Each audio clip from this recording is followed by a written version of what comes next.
Welcome. You've got mail. No way. I will give you all my Star Wars guys if it is. Wait. Except Boba Fett. No matter how sure I am, I never risk the Fett man. Is that his dog? What the There goes Santa. Oh.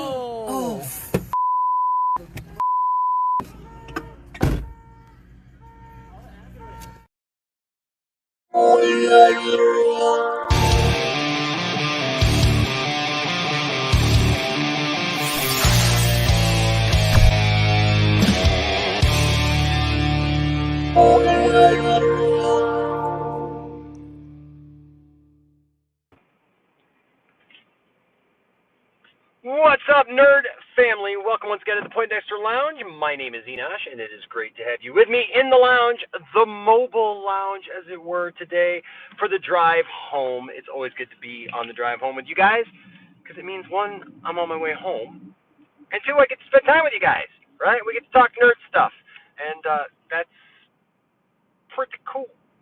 That's pretty cool, is what I got to say. So, hope you all are doing well today. Hope that you guys are having a great day wherever you are, that you are making the most of your day, that you are seizing it.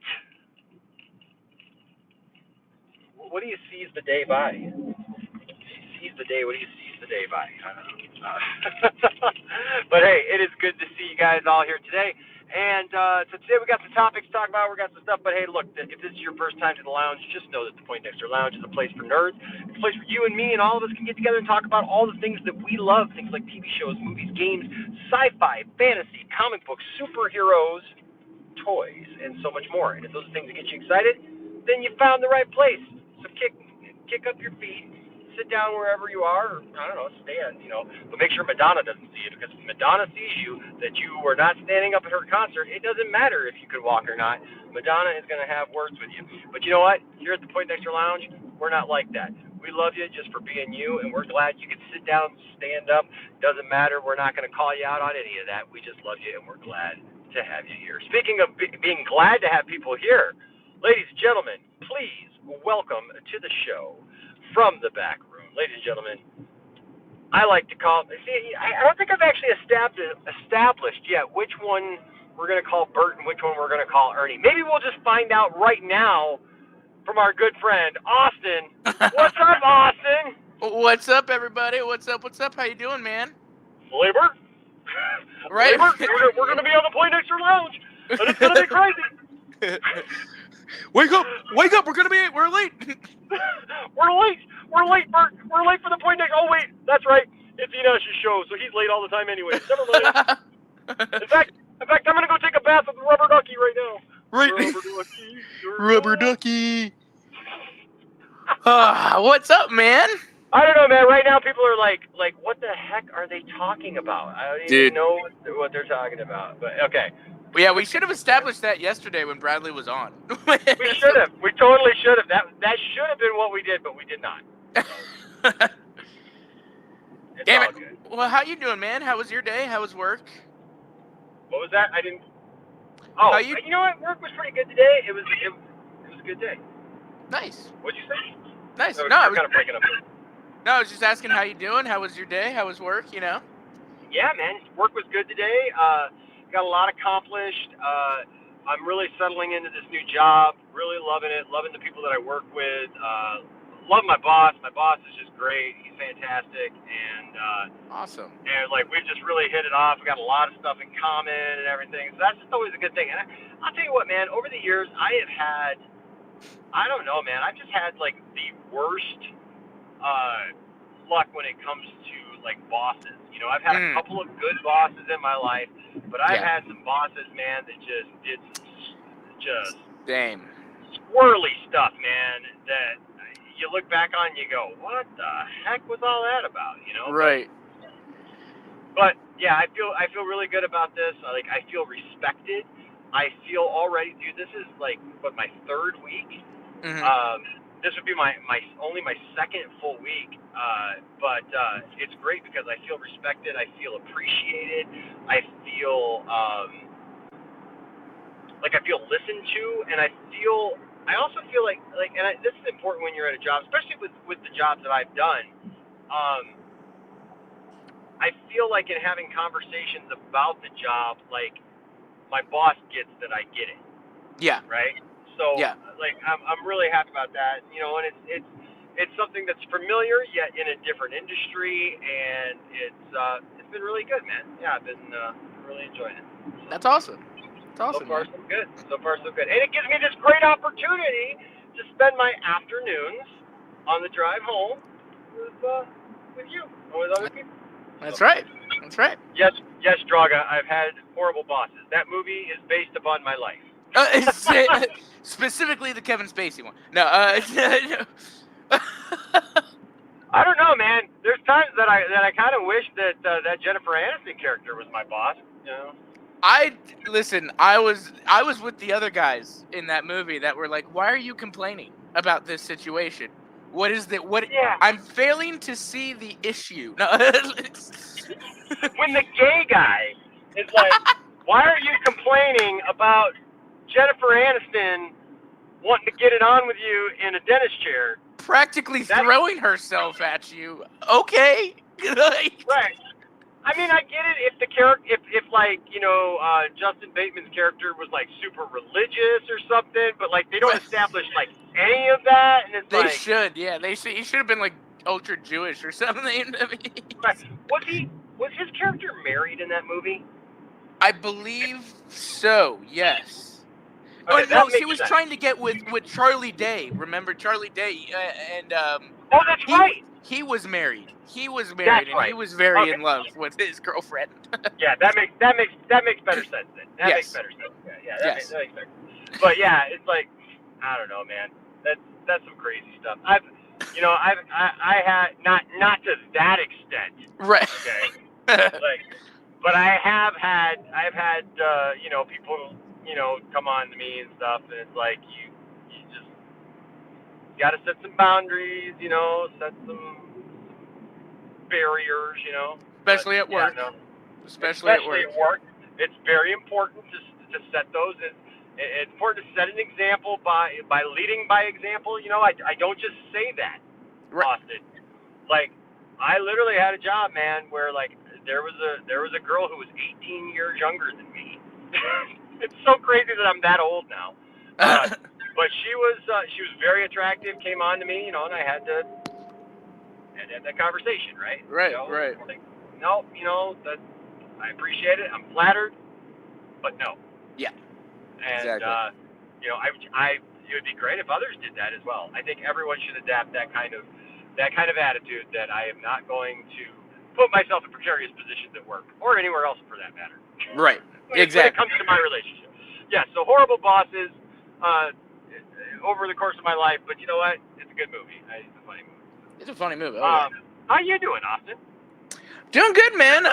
Worked this morning and stuff, and this is around the time I usually either take a break or just take off for the rest of the day, and so it kind of works out with me. I come home and relax and either watch something or talk to you, so it's a good time for me too.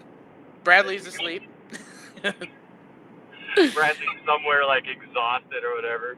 Yeah, he's knocked. But pretty good, man. It's been a good day. Got some Dairy Queen, so I'm doing good. Well, there you go. Man, ain't nothing like getting some Dairy Queen, bro. This guy just passed me in a Lincoln MKZ, and he was just jamming, dude. He was like, I have no idea what this guy's doing, man. He was like, dude, I love this passing by or like when there's people sitting at the lights that they're just like, right? You're like, whoa. You okay? Yeah. Sorry. There we go. That's not good. But yeah, no. So, so today I came across this story, man, and it's so funny. You ever read a story sometimes, Austin, and you think to yourself, like, that's not real. Right. Like that's being reported by Cosmic Book News, isn't it? Or something, you know what I mean? Like that's just kind of, how I look at stuff sometimes. So the two things that we're going to talk about today, one is not real as far as I know, but one is real, and I'm kind of surprised it was said the way that it was said, to be quite honest with you. But right. yeah, Giancarlo Esposito wants to be Professor X. He's talked about being Professor X for a long time, that he wants to be Professor X. And but he came out and said, I want to be Professor X, but you know what? I don't want to be in the wheelchair. Yeah, that's a statement. It is a statement. It definitely is a statement. And you know what? He took it a little further, and I asked you if you'd read the article in a second, but he took it a little bit further though, and he says that like he doesn't want. What did he say? He didn't want to deal with the wheelchair because like he doesn't feel like he's that old, and he didn't want to sit in a wheelchair all day. Right. I'm sorry, but I don't think you're going to win over any brownie points with anybody. Right. I don't feel like I'm old enough to be in a wheelchair, because last I knew, I didn't think that Professor X's wheelchair exploits had anything to do with him being old, young. Yeah, anything, exactly. you know, like it really doesn't have anything to do with his age at all. So I don't really know where that came from. But then he goes on, you know, that he doesn't want to have to sit down all day. Like, I wouldn't say that to too many people who have no choice. Right. You know, like, yeah. Exactly. They don't have a choice but to sit in a wheelchair, you know? Yeah, you're acting they're not like sitting there because they need a rest. You're acting like this is Xavier's preference to be in the wheelchair. Right. Like, right. Not necessarily. He's yeah, no, that's just so. I'm sorry. Like, that's one of those things, and I kind of told you a little bit about earlier. It's like there are things you just don't change, right? You don't mess with, right? Right. That's one of those things. Like, there's a very good reason he's in the chair. There's,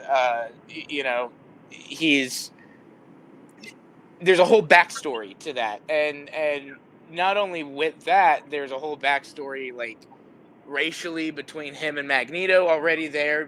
So like, but you know, as far as the wheelchair stuff, yeah, you just don't change that. I mean, nobody is going to accept a walking around Charles Xavier. Like, I mean, no, not at that age. You know what I mean? Like, it's one thing if you're telling a story of him younger before. I mean, because they did that already. Right. They did that in X-Men First Class, where you tell the story of before he was injured. You know, and that's fine. Exactly. Yeah. If you're telling the origin, or you're doing like that type of stuff, exactly like First Class, 100% go. In fact, that was the coolest part. Was like we get to see Charles before the accident, get to see him, but we still know that's coming. We know he's gonna end up in the chair. Exactly. Hey, you got the article there? You wanna just fill everybody in if you guys haven't seen it? Were you able to pull it up? Yeah. Let me grab it. So I was in the chat. If the mods could be extra vigilant today, because it's hard for me to be going back and forth. Okay, here we go. So yeah, Giancarlo Esposito still wants to play Professor X, but without the wheelchair. This is his quote at the top of the article. The physical idea of being in a wheelchair every single day does not appeal to me. Stop right there. Stop right there. Gus. Yeah, what? Say that again? I said, okay, Gus. No. What he said, the idea. The physical idea of being in a wheelchair every single day does not appeal to me.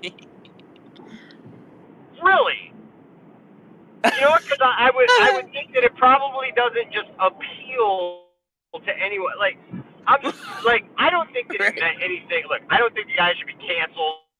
I don't think that he meant anything like, super derogatory about it or whatever. But it is a bit insensitive. I mean, I'm sorry. I know plenty of people who've been in wheelchairs, and like nobody was just like, they woke up one day, Giancarlo, and was like, hey, I want to try something different. Right, yeah. Exactly. Like, let me try walking. Oh, yeah, I can't. Like... Yeah, you know, I don't know. Anyways, go. What was this about? What did he say, Gus?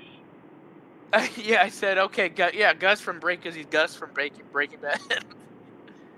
Oh. Okay, yeah, that's right. Okay, so it says here... I've never actually seen Breaking Bad, that's why I didn't get that. What? Oh, man, okay, I know, I need to. Okay, so it says here, Giancarlo still wants to play Professor X in a future Marvel X-Men movie, but he's not too interested in playing a version of the X-Men character who uses a wheelchair. It's a role the Breaking Bad actor expressed interest in back in 2022, saying at the time that he wanted to put it out in the universe that he'd like to play Professor X. Although Esposito has spoken with Marvel before, he's never been officially offered the part. Esposito updated fans on his superhero hopes during an interview with the Fade to Black podcast, and he explains that he doesn't think about playing the character often, but when he does, he imagined his take being being slightly different from what some fans may be used to. He clarifies that he'd prefer to play a version that doesn't use a wheelchair because sitting for days on end doesn't appeal to him. Quote, immediately I go, it would be great to play Professor X in some other incarnation than just the wheelchair, right? Because the physical idea of being in a wheelchair... I can answer that right then. No. Right, yeah. No, Giancarlo. No. Pretty easy answer. Okay, I guess we can move on. No. Right, yeah. Well, before you continue, I do want to bring in our next guest because we do have a guest in the back, and yes. And I'm sure everybody's going to be excited to see this guy. But yeah, I'm very interested to hear what DL thinks of Mr. Giancarlo's comments here. But ladies and gentlemen, welcome back to the show. It's been a long time. One of my faves. What's up, DL? DL! Finally! DL has come back to the poindexterlounge, kind of ish. Yes. Finally! What's up, DL? I'm good. How are you guys doing? Doing good, man. Doing good, man. Doing good. Good to see you. As I saw you and Bradley had your little Dune stream the other night. Yes, we did. Yes, we did. That was, I'll be honest, that felt like very much like an improv stream because I was not prepared at all. I was like, I think I need to watch the movie a second time before I do a stream, but they really wanted to talk about it, so I'm like, okay, let's at least get our thoughts out there. Then we'll revisit at a later date. And then I don't know if you got my DM the other day. I invited you to the Akira Toriyama stream tomorrow if you want to be a part of it. Austin.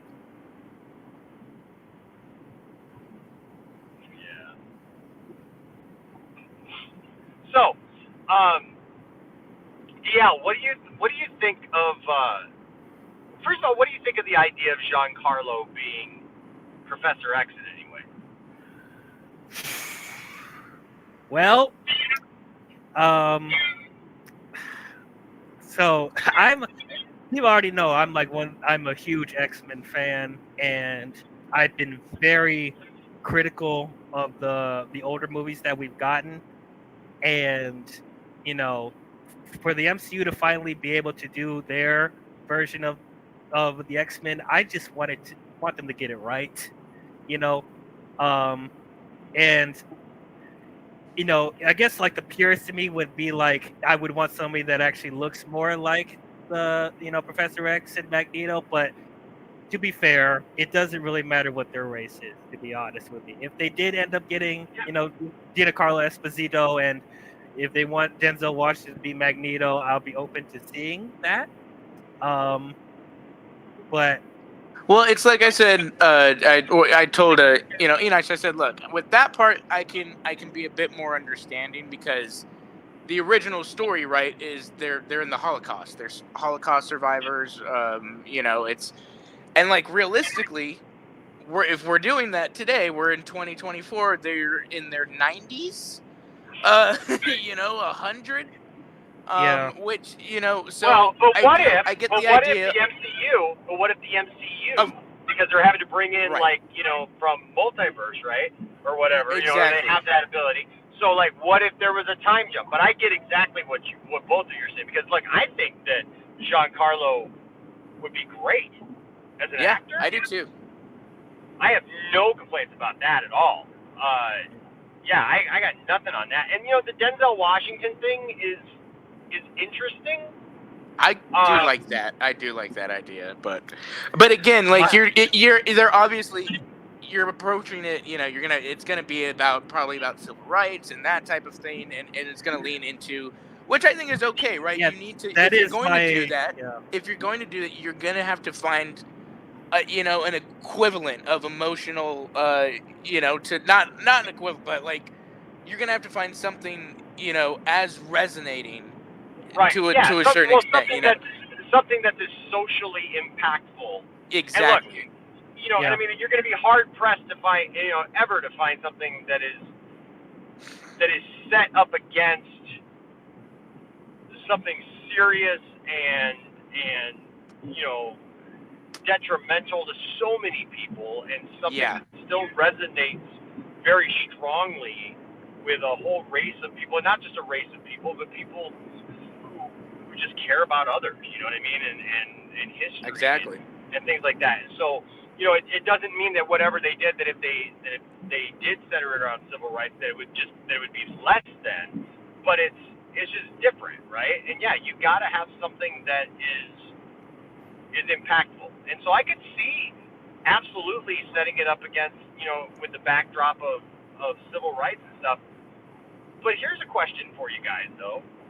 Because I hear what you're saying, but what time period you going to put it in? Because you're not going to put it like X-Men First Class, right? That was like set in the 60s, right? So like, what era do you set Magneto and Professor X in then? If you're talking about civil rights stuff, I mean, because most likely the 60s. They would have to be adults in the 60s. Well, you could do just like Magneto, and as long as they're in their 20s in the 60s, right, in their teens or 20s, that's pretty acceptable to get them to. I mean, dude, they'd be 80. That is true. Oh well, or I'm trying to think. Well, actually, no. Weren't they little kids in the Holocaust? Magneto and Charles. Yes. What? Yes. Magneto looked like he was about what? Like 5 or 6. Maybe? Oh yeah. Was he that young? I think he was like around between 8 to 10. I think at least. Yeah. So then maybe if you could do something like that, or like, you know, where they witness some stuff in the civil rights movement or whatever, like, you know, things happen for sure. That. Yeah. So that's. I mean, it's hard to believe, like, dude. I mean, because look, I was born in '76, man, and I'm 47 now. You know, and so it's like, you go 20 years past that, now you're in your late 60s, you know, or, you know. But how old is Denzel? He's in his 60s. He's almost 70, yeah. Yeah. Yeah? So, I mean, the actors would definitely work. I could definitely see that. Yeah, man, I'd be down with that. But back to the point. Austin, you want to finish reading that then? Yes. Let me go back to the intranet here. Okay. So he says, so we got to, you comment on this. Immediately I go, it would be great to play Professor X in some other incarnation than just the wheelchair, right? Because the physical idea of being in a wheelchair every single day does not appeal to me. I just don't feel that old, and I don't like to sit that much. So if you're in a wheelchair, that means that you're old. Yeah. and you like to sit. You just like sitting. That's your thing. Your screen did go dark there, Enosh. Yeah, I know. I'm trying to fix something real quick. Go ahead. You're good. Okay. Go ahead. Okay. I'll be right. As long as you can hear me, I'll be back in just a second. So I'm still listening. I'm just trying to. Take care of something. I don't like that. I don't like. I don't like that because that is like. Now there were different ways that Professor X has gotten paralyzed from the comics and the movies, so they don't have to stick with just one thing. But it is essential to his character to be in a wheelchair. I don't Yeah. understand this. There's exactly like it's like I said. There are certain things unless we are talking about like a what if scenario or like an Elseworlds type crazy thing. Like there are just certain things in the canon you don't change. You don't mess with in the main continuity like this. So it's like it's like if you went in the main continuity and said, all right, we're gonna give Batman superpowers now. It's like no, you don't do that. Yeah. Now, do I expect Lucifer to drop a giant black stone on Professor X's legs? Right. I don't know, but Maybe. maybe. Hey, they could do that. I did like in First Class. I did like that Magneto accidentally made Professor X paralyzed. That was actually an interesting change that they did there, and it made the story more personal. So as I said, they don't have to like stick to one way of him getting paralyzed, but that's important for him later down the line with his storyline. So no, he can't just be walking around. Absolutely. Right. I agree. That's not an interesting story either. I mean, like, I don't understand. And this is why it resonated with me today, and I brought it up to Austin earlier, was because, I'm so sick and tired of why can't we just get something based on the actual property that it's based on? Like why is it that every movie that comes out, it's like every director, every studio, everything just forgets what made the thing that they're trying to put out there in some kind of movie form? They forget what made it good, right? And it's like they're looking for all these things to change. Like, oh, let's tell this story because it's not interesting just to tell Professor X's story. It's not, because you know what? Professor X has been around for a long, long time, and Professor X and the X-Men have sold millions of dollars worth of comic books and toys. I mean, billions of dollars. I mean, like movies, television shows, cartoons, whatever. Like, Yeah, it's like they feel like it seems like with Hollywood and like directors in general, they look at these comic book properties and they look at it and think like some of this stuff is dated or some of this stuff is too over the top to work in real life. So they feel like times have changed and with how society is. So like they want to make something that the audiences today can relate to and get behind. And so it's like, in a way, I can understand that, but you don't have to completely change them as a character because there is stuff that's in the comics that are relevant for today. Like all these people complaining that the X-Men is woke after seeing the X-Men '97 trailer. I'm like, have you read an X-Men comic book? Have you seen the X-Men cartoon? Like, exactly, and that's why political since the beginning. Exactly, and that's why it would. I think a lot of people would be okay. It would be a lot more acceptable, like if they did the race swap of Giancarlo and all that, because at the end of the day, it's still very close to what X-Men stands for, right? Like that progressiveness, that equality, that type of thing, and just doing it with a different true story, still having the same impact and all that. So I think that whole thing, I'm really not that, I don't have that much of an issue with. I understand. Like I said, but you can't have him up walking around and doing all this. I mean, no, I'm sorry. Exactly. And he could be on the field with all the rest of the X-Men. So. Right, like that's that's like the whole point. That's the whole point is that Professor X has his own challenges, but he has his own power set, and that's why he is Professor X. That's why he starts his school, because he's not out there just. I mean, like there have been times, obviously, when he's not being alongside the X-Men, but let's be honest, like he's not doing the same things that everybody else is doing. He's leading. He's mentally superior to others. He's using whatchamacallit, Cerebro. Cerebro. Yeah. Right? Because only he can use it. There's only a couple people who can use Cerebro, right? And so, like, I just don't understand, like, where if Giancarlo, and this is what kind of bugs me about it too, right? Because it makes us assume that Giancarlo is aware of Professor X, Right. right? but like, how much is Giancarlo really aware of Professor X? Is he just aware of like Patrick Stewart playing Professor X? Is he just aware of like maybe? Well, he does say in the article McAvoy? that's actually what his next statement is in the article is he does say he goes but certainly we could figure something out. Maybe Professor X wasn't always in the wheelchair, but that is part of his character development. I think about it a little bit, but I don't give it all my thought because it would have to come to me. Okay. But again, it shows me that like he's aware of who Professor X is. But I don't really know that from these comments and from this kind of thing, I'm not sure that Giancarlo understands Professor X's story. I don't think he does. It doesn't sound like he does.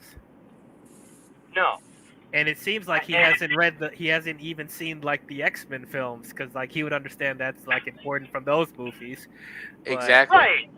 Right. And the thing is like people will say, well, it's not important that he's in a wheelchair just as long as the character is the same. The character is that way because of his life experiences. Yep. Right? And because he's been in a wheelchair for so long. Right. And so I think people miss that. I mean, like, and you know what? Sometimes we overlook that and we don't understand it, right? Like today, somebody was talking about at work. There was a situation where somebody was talking about somebody going through a divorce or whatever, and like the lengths that they would go to keep their significant other or whatever, and it kind of resonated with me. And I was talking about it, and I said, you know what? A few years ago, or even a year ago, I could have been of the notion of saying like, oh yeah, I get it. Like they did this thing or that thing, right? Like, why would you forgive that person, right? Like, why would you be okay with that or try to move on, right? But then I was telling them the thing is that I can understand now because, listen, when you're in that position, all you're thinking about is trying to keep it together, Right. And so I get that, but like it also makes you who you are, right, and who you become. And so like the way that I look at it is like even in my life personally, right, with everything that I've gone through this last year, man, like I was talking to my boss today, and I was talking about how like I already feel like I'm back to myself. It comes in shifts, where it's like I'm just going along one day, and then all of a sudden like I pop up and I'm like, oh wow, okay, I feel really good about that now. All right, I'm good, and it's like I had a major shift this last weekend. And with the boys and everything, and it was great. Yeah. And so like I look at that now, and then the first thing that happens, man, is God put somebody in my life that I didn't even know who's going through the exact same thing. They are now where I was a year ago. And I'm in so much better position to help them, but I have this life experience now that I didn't have before, and I look at Professor X and I think about like, dude, if Professor X is a real dude, that guy's first of all been through a lot. Yeah. Okay. I mean, a lot. Whether or not it's the Holocaust or you're talking, a civil rights story or whatever, he will have gone through a lot, but he obviously lost the use of his legs, which meant that he had to repurpose himself, reposition himself for how he was going to do the things that he does, right? And so. Right. So that's important. So you can't just say, well, he could still be Professor X without being in a wheelchair. Maybe, but he can't be the same Professor X. He can't have the same wisdom. He can't have the same life experience and the knowledge and the things to pull from because you think he doesn't have the same experience. And you think about the reason too, right? The whole. And by the way, I'm listening. I got to pump gas, so you're good. I'm listening. But you think about the reason too, and that is like. He was that. It's like, what do you do when I still have superpowers, but I can't fight? And it was that kind of inspiration to people who had disabilities of like, okay, well then I'll just train. Oh, the next superhero. I'll teach them, and he teaches some of the most powerful. He helps, Wolverine with his trauma, with his what he's been through and stuff. Like, he's this massive mentor, fatherly figure to all of the X-Men. So, and that would have never happened if he was a warrior fighter still in the fight. Great points. Yeah.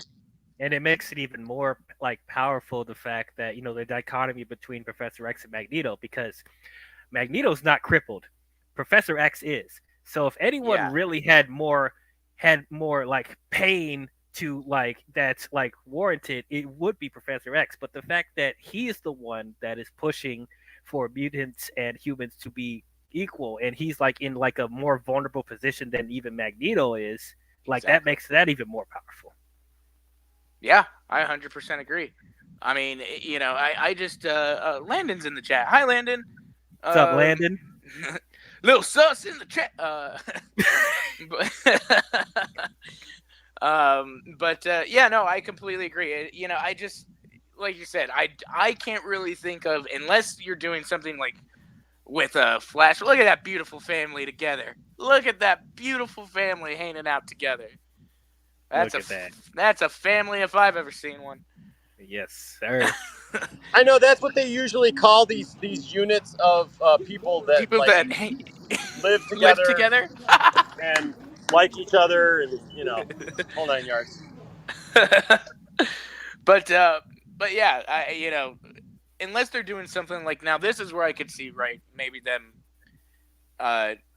giving him what he wants, and like they do a de-aged flashback or some crap like that, and very MCU style. Mm-hmm. I mean, if he's really that upset about the wheelchair thing, like there are plenty of moments where he could like have his telepathy powers, whether he's communicating with someone or trying to get information, and he could stand up in his visions. Like if he's really not complaining about that. Like, right. And I loved, like, I will say that was one of the cool things, like, kind of about Multiverse of Madness, when he's talking with Wanda. He's walking and he's in her head and that type of thing. Yeah, no, that type of stuff, that's great. Yeah. But at the end of the day, I really don't think it's up to him. It's up to Kevin Feige and the writers of how they want the character to be. And if Giancarlo Esposito don't want to do that, we can find plenty of other people to play Professor X and Magneto, man. Exactly. Exactly. I agree. I'm sorry, Giancarlo. And maybe there's another role for you that you can walk a little more. I did, but I don't. If that's going to be your issue with Professor X, you may need to find another character, because no, go ahead. Do you see a pattern with Disney, like having more diverse casting for the stuff? I mean, we got Pedro Pascal as Reed Richards, which I'm okay with. I'm okay. Look, it's not the diversity thing that I have an issue with him, because now I will say this: there was a point where they were like, it was rumored Diego Luna, was in the running for it, and I was like, no, I'm sorry, I love Diego Luna. I'm Mexican. Reed Richards can't have broken English. Sorry, I'm not gonna. No, that's too much. That's too much. I'm not trying to be, anything, or I'm Mexican myself. I love Diego Luna. I watch all of his stuff. Sorry. Cancel. No, please wait. Reverse racism. Racism. I will say, like, real quick. Now that Pedro is Reed Richards, and for all of you comic fans that know of the love triangle between Reed Richards, Namor, and Sue, there's going to be some Latino spice going on in there.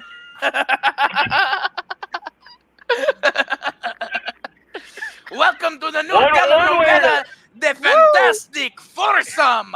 What is it? Fantastico! Oh my gosh. Starring Antonio Banderas as Galacticus. Wait, Antonio wait. Banderas. Javier Bardem is Ruben Escalante. Oh, God. Don't play around with that. Don't play around with that. You know what? I've got to find it.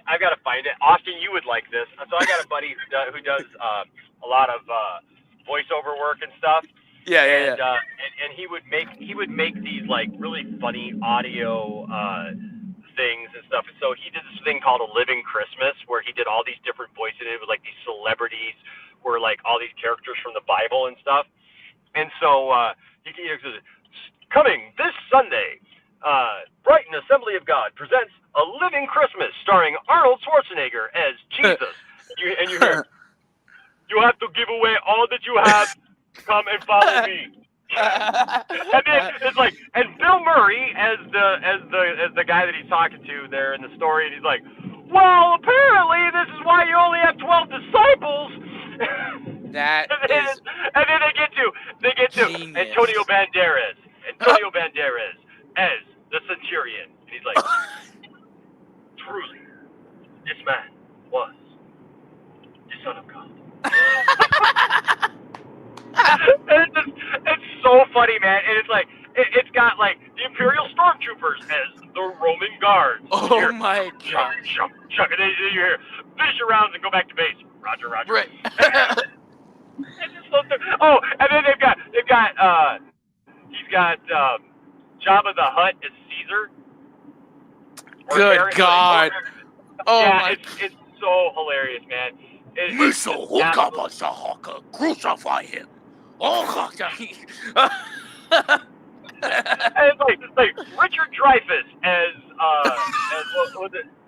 Somebody's like, there is no way that I am going to believe that he is Jesus. That's like that reminds me of the SNL skit, "To Jesus Unchained," starring Christoph Waltz. So they did a whole skit. This was after Django Unchained.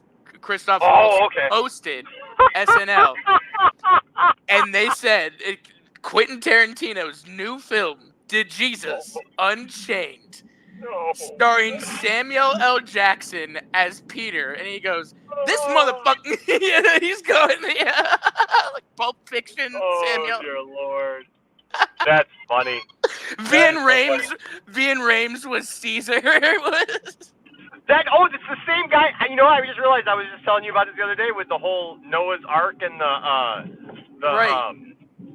unicorn and stuff. You know, that they kill and eat the unicorn. It's the same guy. I'm gonna have to find I got the audio somewhere. I'm just gonna have to find it. We're gonna have to play it one day because people always think it's funny. But yeah, I just I look at this and I'm just like, okay, you know, I understand.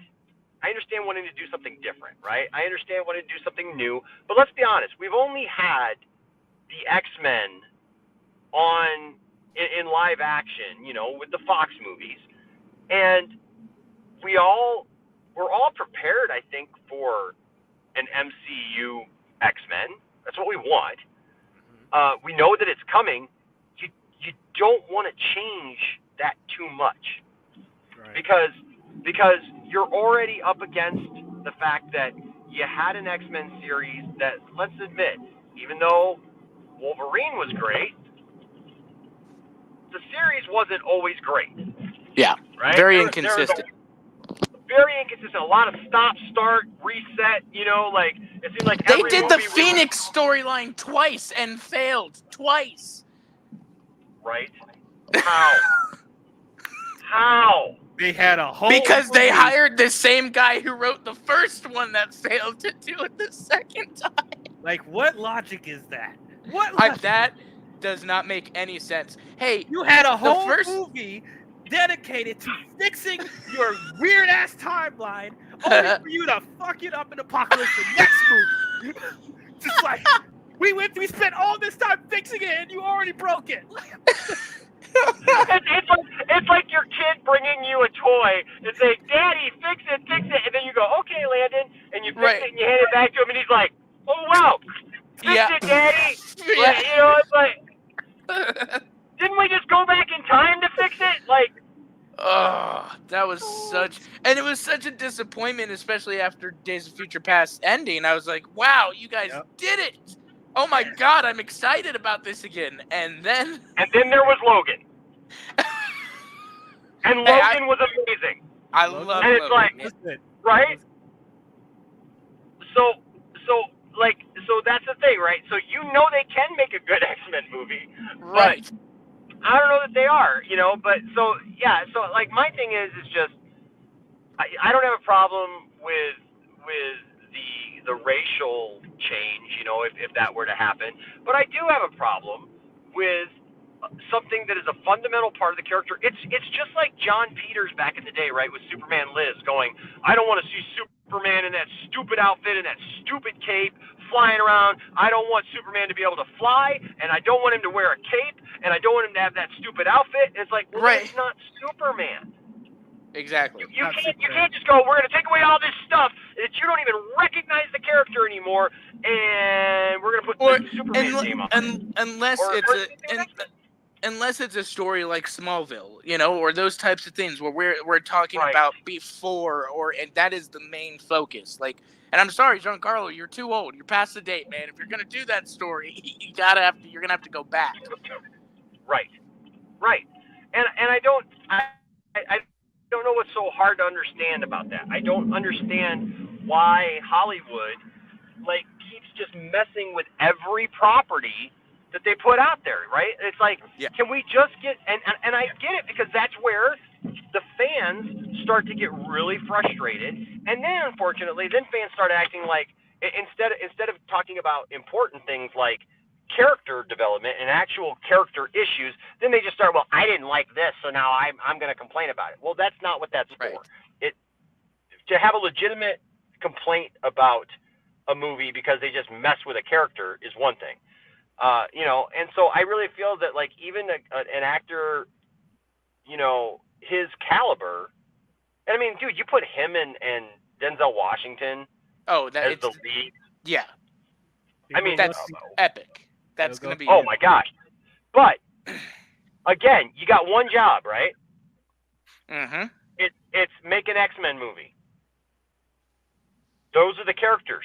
Why would you just try to screw something up just to see if it works? Yeah. Look. I was talking to a bunch of people today, and I know that we dismiss it all the time. When somebody says something about superhero fatigue or Star Wars fatigue or whatever. But the thing is that this guy that I was talking to today, he's not one of us who are into this whole movie scene thing, right? He was just talking about movies and stuff, and he used the term saying, you know what? I've got a lot of superhero fatigue. He's like, I'm just kind of tired of watching superhero movies because they all just seem to be the same thing. Because we were talking about the fact that the people that I work with actually like the Snyder Cut, right? And they actually like Zach's, movies and stuff. And we were talking about how the world just wasn't really ready for a serious take on a superhero thing where it's like life and death, especially when we heard Zach say last week on the Joe Rogan podcast that the MPAA was giving him a hard time and trying to give him an R rating just because Batman and Superman were fighting. Yeah, no, that's a bit ridiculous. That's ridiculous. What? That's ridiculous. You didn't see that, Dion? I did not. In the interview, he talked about how they kept sending the film to the MPAA for rating, and that they kept sending it back R. And so finally they asked, what's the problem? And they're like, well, we just don't like the idea of Superman and Batman fighting. Batman and Superman fought in the animated shows. What do you mean? But Dion, what does that have to do with the rating? I'm just saying, if because Batman and Superman had their tussles in kids shows, and you're trying to give a live action movie an R rating because they're fighting. Yes. With no blood, none of that. It's just nope. It just doesn't make any sense. If a kid show is able to show that, why isn't this movie able to do that? It just that makes. I don't know, man. And the funny thing about that is I'm trying to remember what Zach said, but Zach was like, why does that matter? That they're fighting, that's the whole movie. The movie is Batman v Superman. It's Batman versus Superman. Warner Brothers are the ones that wanted that even, right? Like Zack didn't come to them and go, "Hey, I want to pit Batman versus Superman." No, Warner Brothers literally said, "Hey, we want to have a movie where Batman takes on Superman, and then they come together at the end." Okay, so that's what he gave him. I don't understand these kind of things that it's like you said, DL, Batman and Superman have fought many times. So that's not some like crazy concept to be like, oh my gosh, they're supposed to be buddies, right? They were in the Super Friends together, you know. Like, think about the kids, man. Think about the kids, man. Right. And so no, man, you know, but something like Professor X not being in the wheelchair is just as bad as saying, well, we've got Magneto, but he doesn't have magnet powers. Oh man. Nope. Right? So I mean, so you can't just change a character and call it the same thing. You just can't. It's just not, you know. And so looking at his comments, I'm sorry, I feel like Giancarlo needs to do some more research when it comes to Professor X and X-Men. Especially if he ever wants to play the character, for goodness sake, please. And I say that with all respect because I love Giancarlo. I love his acting. I mean, he's great in just about everything that he does. So it's not him. It's just those comments really concern me because you know somewhere somebody's going, Giancarlo wants to be Professor X, huh? You know, like watch that because we really don't want to we don't want to mess with this stuff too much. And so I see there's that part of it, but then there's also the part that like it's just so weird the way that he said it. You know, like I wouldn't want to be sitting in a chair for hours on it. It's like that's someone that doesn't like someone that's like a fan of the character or really like understands the character. If they're really saying maybe he was planning on going full method or something. I mean, like, you know, you can get up. You're going to go full method in a mainstream Marvel movie. Wait a minute. Hey, Jared Leto has done it now in 2 superhero movies. He did it while he was in Suicide Squad, and he went method acting in Morbius because he was literally using the braces, right? The walker to walk around, and like he was taking so much time on set that they had somebody get him a wheelchair and wheel him around because he refused to just walk because it was part of his character. Gotta love Jared, man. Oh, God. Yeah, I don't know what's worse. I really don't know what's. Giancarlo, you don't have to break your legs to do this. You don't got it. It's called it's like you're pretending to be something that you're not. That's how it is. But as far as I'm concerned, what did you say? Right. That's the same as some executive saying, "Why can't Clark Kent be from Chicago?" Because there is no Chicago in DC. What do you mean? But as far as I'm concerned, the X-Men films had 20 years to experiment with things, and it didn't really work very well. So can we just stick to the basics with this MCU version? 100%. Like they were trying out new things. They were putting too much. They were putting too much paprika in the mix, and it didn't taste very good. It's like, I don't know, man. Nah, bruh. Like, stick to the basics. Actually, like, do some research. Bryan Singer didn't even want people to read the comics when he was making those films. And exactly. So, no, let's get somebody that actually cares about the source material. Right. That's all we need. Hey! It's like Fantastic Four, man. Like come on, check bro. this out. Check out who we got here. We got Mr. Anthony Beltre. Oh my God. Hey, Anthony. What's up, Enosh? What's up, everybody? What's up, Clooney? Nothing much. Just listening. Did you call him Clooney? Yeah, look at his picture. Oh, the profile from the. It's so small on my phone. That's the only thing I enjoyed from the Flash, actually, other than the Nicolas Cage cameo for that quick second we got, and him was pretty good, and Ezra Miller, Clark Kent is not. Clark Kent is not from Chicago because he is from New York. Batman is from Chicago. Everybody knows that. Yeah, that's a known fact. I mean, Gotham is Chicago. I mean, come on, with all the violence. Do you like my ensemble today? I'm surprised Oh, I'm surprised you weren't there because I know you. The Batman. I thought you hate the Batman. repping it, dude. You're repping the Batman. Yeah. I thought you hate the Batman. No, I'm playing.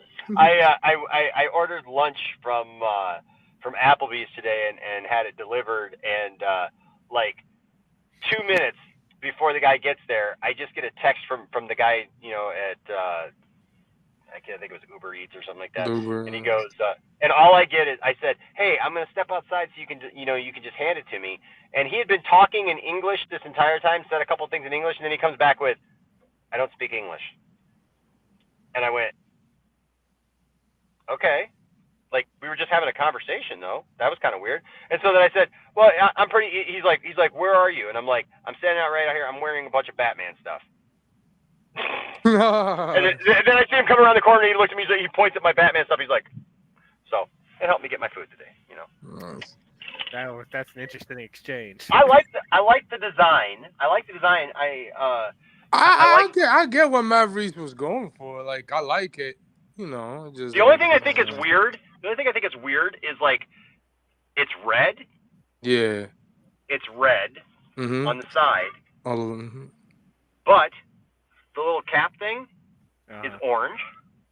It does look. Yeah, it is orange. Yeah. It's bright orange, dude. It's if bright you were here orange. and actually saw the hat, it's bright orange, and so is this. That's inconsistent. And so is that. Damn.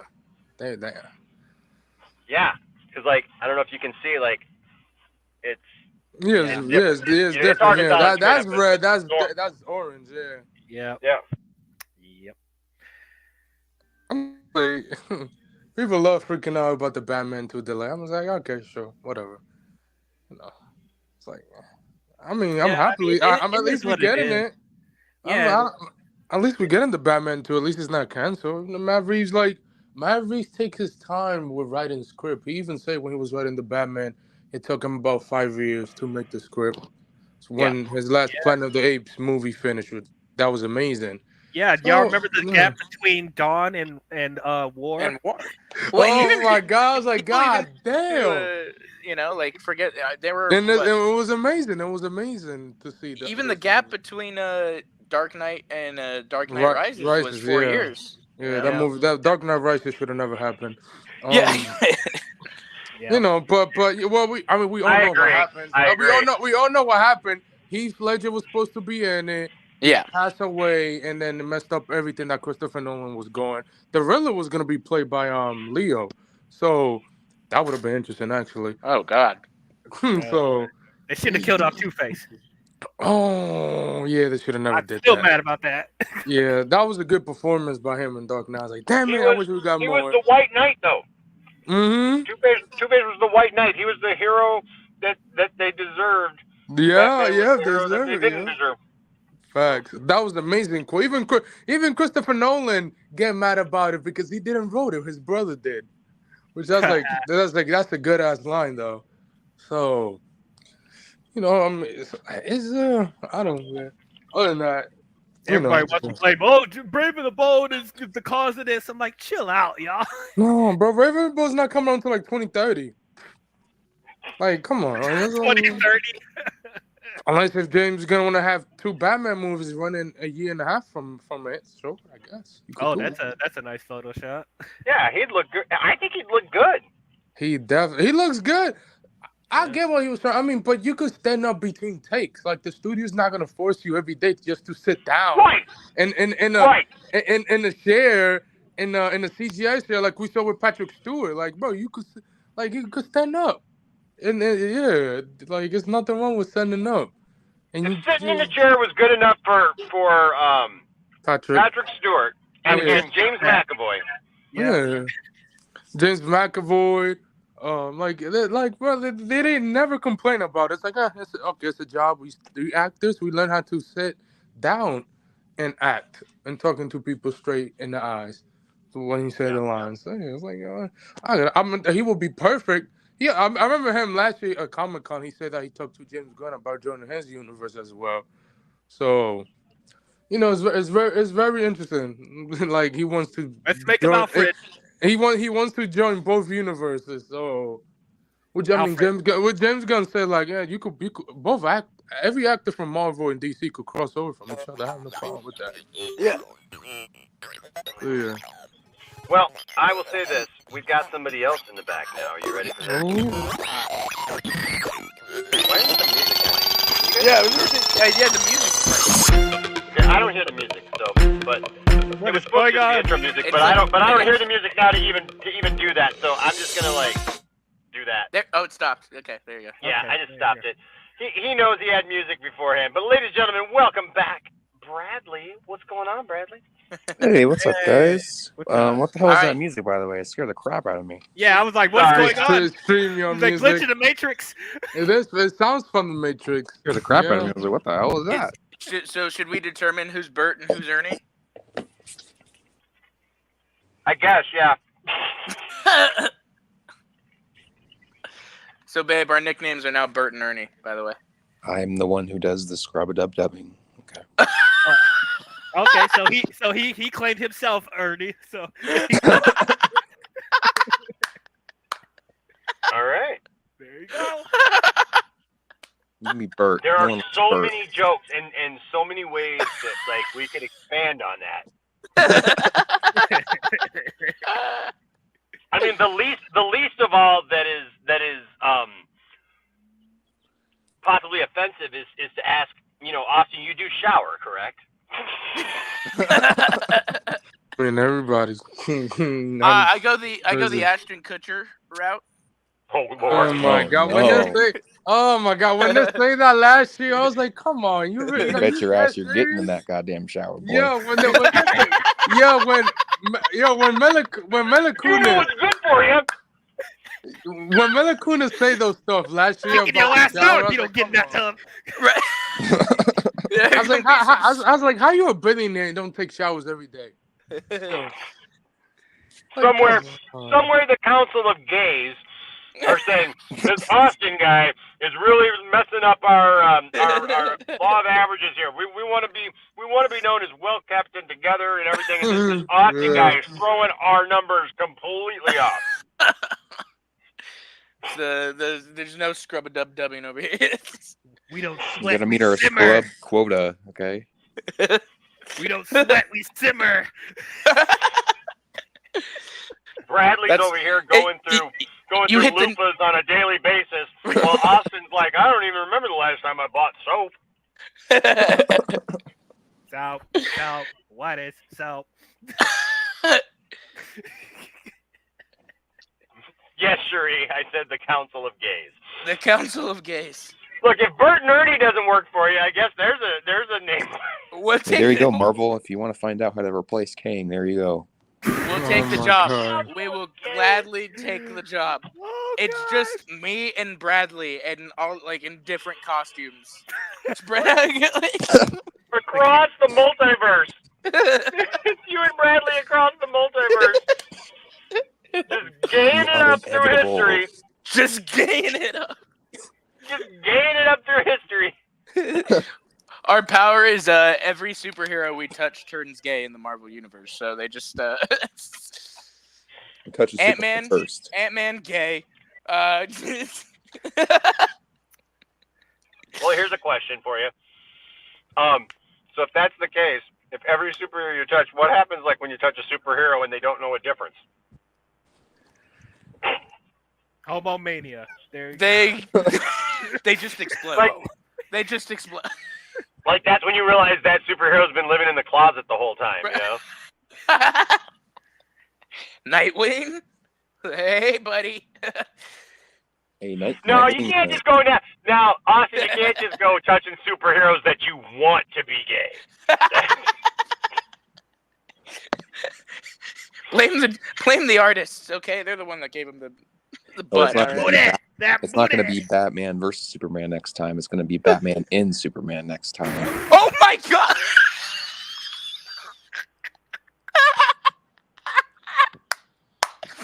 Wait, that does make sense because if we're the other way around, he'd probably be Well, dead. I wonder. Yes, that's I true. wonder then. I wonder then if that's the case, if the MPAA, I wonder what kind of rating they'll come back for that.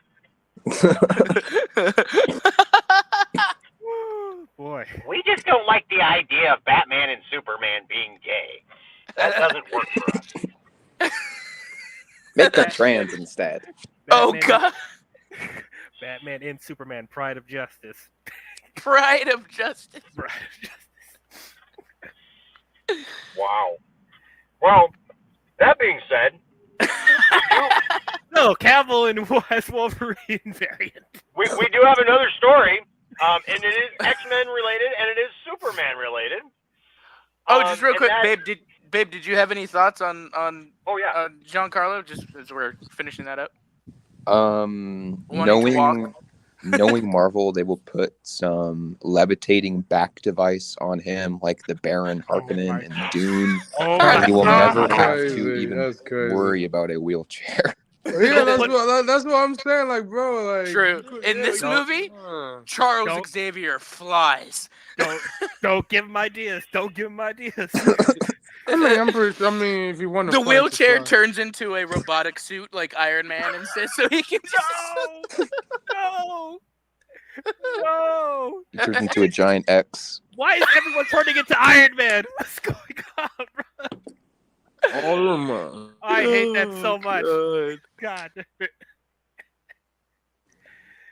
So Austin,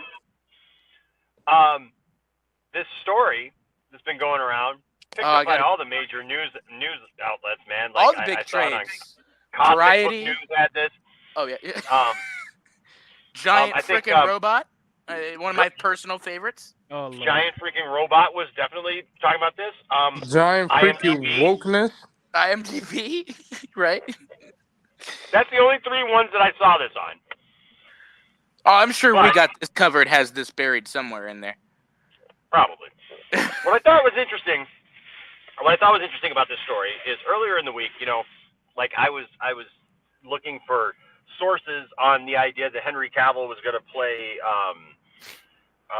what's his name in the MCU? Doom. Dr. No, Doom. well, they had another one that they said he was going to play. Captain Britain? That was the old one, but there was another one that just came out like last. Cyclops. I can't remember who it was. He's been rumored for every major. Yeah, you remember for every major role that never happened ever. Yeah. He specifically has said Captain Britain. The most recent one I heard was Dr. Doom, and then I also heard Cyclops as well. Okay, I haven't heard Cyclops, but there's a new one. It's out today. That supposedly Henry Cavill has signed on to play Wolverine, a Wolverine variant in Deadpool 3. And you'll know that it's him. This is Austin? This is how you know it's true. I mean, this is what convinced me. This line right here, it's like, how could anybody know this and not know exactly what's happening in the movie? The line is, and I quote, let's see here. Yeah. When he shows up, you'll see him as Wolverine wearing a lawn brown coat. So if that doesn't tell you that this is the truth, I mean, I don't know what else will. They know anybody could wear a long Is John brown Cena coat. also playing a variant where like he's in a long brown trench coat and like just flashes everybody? Right. He's the Oscars flasher in the. Well, here's the thing. You know the Poindexter Lounge is special, and you never know what is going to happen on the lounge. We've established that many, many times over the years, that you just never know who's going to show up. You never know what kind of information is going to get dropped here on the lounge. And listen, this is no different. Just because I've been gone for a little while, like when I come back, all the goodness comes back with me, all right? So we have an exclusive. I have exclusives today. I have 3 pictures. Oh, boy. Henry Cavill. Leaked? You got the pic? Did we stamp him John Campea style? I have not yet. Dang it, I should have. Now I don't know if I should show him or not. Okay, so you gotta put the watermark on him, man. You gotta put the watermark.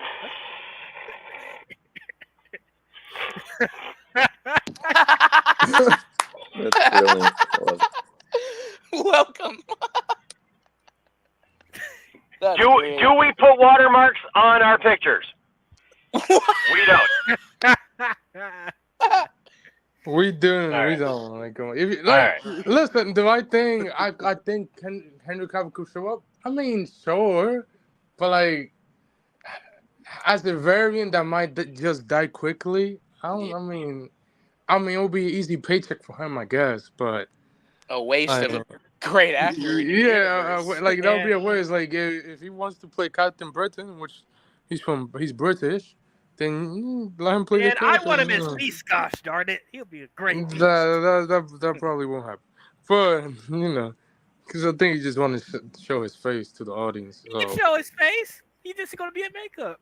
No, makeup's gonna be CG. Beast has never looked good. Don't get me wrong, he was good in Last Kelsey Stand. But other Grammer? than that, Kelsey Grammer looked great. yeah, but that's Kelsey like Grammer was 2000. pretty good. Yeah, but other than that, Or they could do the He- motion capture. well, yeah, he was good in the Marvels. That was a good Yeah. CG on the Beast. I don't know why people complain. That's literally how he looks like in the comics now. Yeah, that was straight on, man. Yeah, so I think, I don't think he'd show up in that.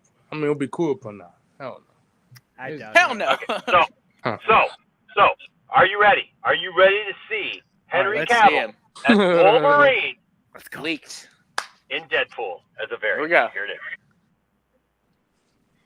Oh God. John Okay. Constantine. I mean, You what? gotta be kidding me. Yeah, it's like Looks John like- Constantine. On steroids. Oh god, That doesn't even look like Henry Cavill. Hey, oh my God, that AI looks horrific. looks like Shit. Carl Urban. That's Carl Urban combined. Oh God. Wait, why No, does he have This is what Why does this he- is what they want. This is what people Why does he want. have Don't the you? hairline of Trevor from GTA? What the hell has is going four on? he has 4 claws on one fist and 3 claws on the other. Please make that make I sense. just Listen, I cannot be responsible for what AI does. All I can do is punch in the craziness of the words that are, I want to see Henry Cavill portray Wolverine with his claws out, with an angry look on his face, and a brown trench coat. That's amazing. And that's what you get right there. There's no way. No. Yo, Patty Jenkins confirmed that Rogue Squadron is back in development. Oh my God. I knew it. Patty, Seriously? Patty. I called this. Wait, back. wait, seriously? Wait, what? Seriously? What? Patty Yes, you Jenkins said- just announced Rogue Squadron is back in development. Well, 'cause she's I'm not actually doing really happy. Wonder Woman 3. Right. Well, that was never I am- happening. I am That's- so happy, even though I don't believe any Star Wars movie is happening, but I'm so happy that I knew this was back gonna on. happen. I knew it was gonna happen. I mean, look, I'm not even the biggest fan of Patty Jenkins, but when No, she yeah. released that video, Yeah, that was dope. I knew this is somebody who loves Star Wars and like will bring something like personal to it, you know. And so the story that she said about her, I think was that her father. It was her grandfather? father. Her father was- yeah, that was a pilot. Yeah, was a pilot. She grew up on a bunch of Air Force bases and watching Star Wars and seeing that. Oh God, jeez, that's awful. Yeah, it's scary. It's actually scary. Like, literally, he looks like a roided up Constantine. Right. But yeah, Now, I gotta ask this. Which would you rather see? This or Giancarlo standing up? Oh God. I plead the fifth. That I is- plead the I fifth. plead the 5,000. Oh God. You in the comments right now. In the comments, we want to see you vote. Put your vote in the comments. Cavill or X. We'll just put that so you don't have to write Giancarlo Esposito. Giancarlo So- Esposito. Right. Yeah, so Cavill or X. Vote for which monstrosity you'd rather see. I'll take Esposito, to be honest. Just Yeah, because I hang up. know I would no matter choose- what, if he's in a chair or not, he's gotta bring something to that performance because Yeah, he will. he's just such a great actor.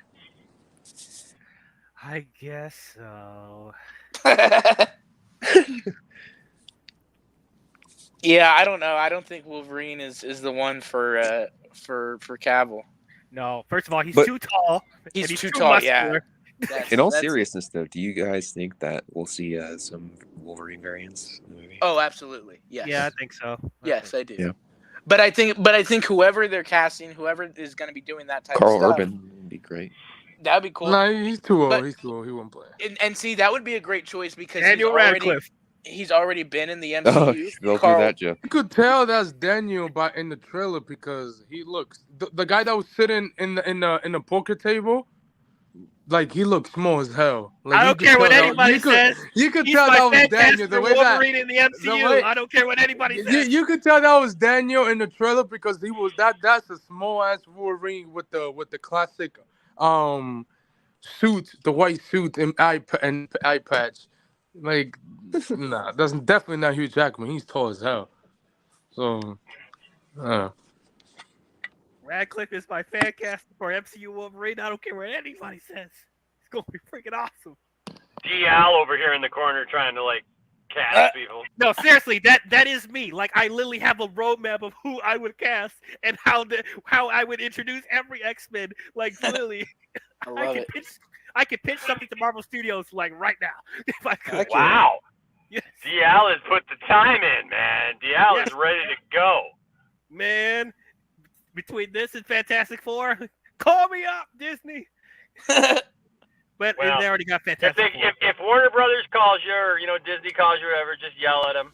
Stupid! You're so stupid! Oh, man. oh wow. Man, I wish I could. Yeah, I don't know. I would love to see some Wolverine variants. I think that would be cool. Did you guys see? And I don't know if this is considered a spoiler or not. I saw a picture earlier today that was released that said that it was art from Deadpool, but it revealed a character. It revealed a Deadpool variant that a lot of people would want to see. Oh, which I forgot. Taylor There was Swift one one. out there. Did you want to see it? well, I don't know if I want. I don't know if I want to. but Taylor's gonna be in it because she's friends with Ryan Reynolds and his wife. Oh, Blake. I Yeah. I don't know if I want to say it because I don't want to spoil anybody on it, but it looked cool. Okay, I'm wondering if we're thinking about the same thing. Here, well, I can put it in the private chat. Hold on a second.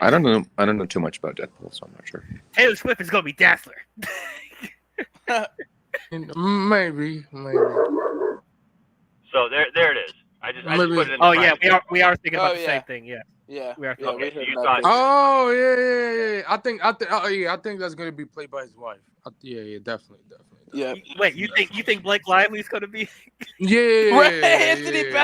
Anthony. Yeah, come on. Like That would be that's- great. That would be I great. know she's retired from acting, but the only person that could bring her back is her husband. We didn't say what So- it was, Enosh. We didn't say what it was. He just we just said Blake Lively. I wouldn't. Yeah, I didn't say what it was. I just say Well, I only said that it was a Deadpool variant.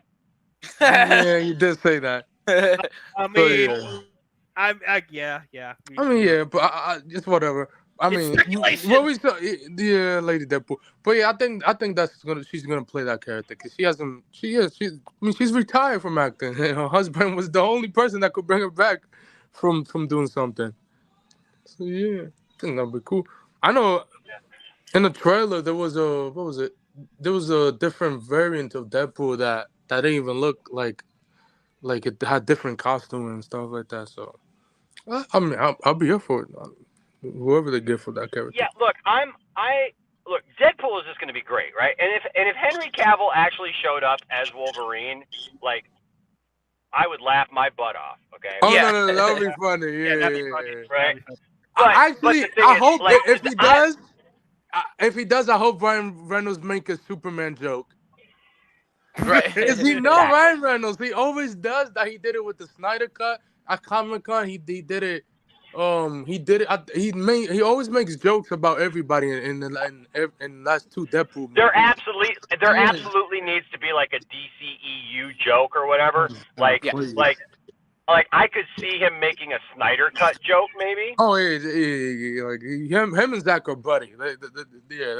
Right. So like, Yeah. couldn't you just see like Deadpool saying something like something like like don't you have a 4-hour cut of a movie to be in or something? I mean, like, I don't know. It just obviously not that. I'm not writing it on the fly, but you know what I mean. Like just something, So it didn't something like work that. out with Dwayne, huh?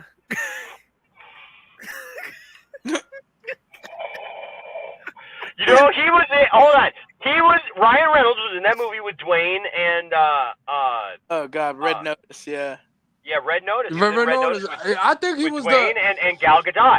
And, he was you the know only what? good part in that movie. He was the only Yeah, good he part was. in that movie. Yeah. Yeah, But he like, was. but that would be funny too, like to be able to bring up Dwayne, right? Oh my God, And- please, I would Oh, love. and can I make just fun say of him. something? Can I just say something? I know this is totally on a rabbit trail. That's Oh like, no, for sure. it's like way off, like you know, in some other field or whatever. Yeah. But here's the deal.